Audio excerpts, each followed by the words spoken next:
So in this video we're gonna see how we can fix this error. So during the Windows installation we have this error, Windows can't be installed on drive. So this is the common error that we face.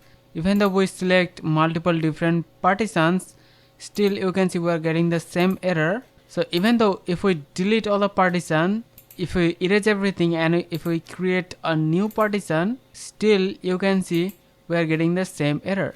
So the issue can be caused by conflicting partition formats.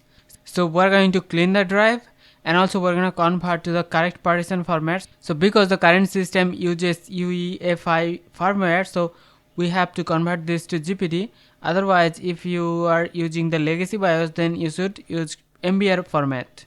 So here we have to use the command Shift F10. This will open the command prompt, and then here we have to type the command. So first of all, disk part, that means the disk partitioning tool. So to format and partition, we're gonna use the disk part, and now we have to use the command list disk.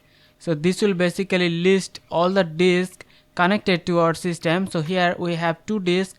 Disk 0 is the hard drive where we're going to install a Windows, and disk 1 is basically bootable drive. So we have to select the disk 0. So we're gonna use the command select disk 0, and now we have selected the disk 0. We have to remove all the partitions from that disk. So we're gonna use the command clean, because this will remove all the data. So make sure you have proper backup of the important files and data. And after that we're going to use the command convert GPT. So because we are using the UEFI format, so we're going to convert this to GPT format. And now we're going to create one new primary partition. So we're going to use the command create partition and then primary. And here we're going to mention the size. So we're going to create one 500 GB of partition. Now we're going to format the partition. So our partition will have the file system of NTFS, and we're going to do one quick format. So once you have done creating a new partition, so we're going to exit the disk part and the command prompt.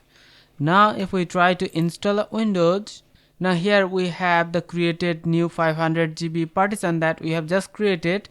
So we're going to select this and then we're going to click on next, and you can see the Windows is installing properly without any problem. So this way we can create proper format for our Windows to install, and the Windows will be installed without any problem. So hope this video is helpful to you. See you in the next one. Take care.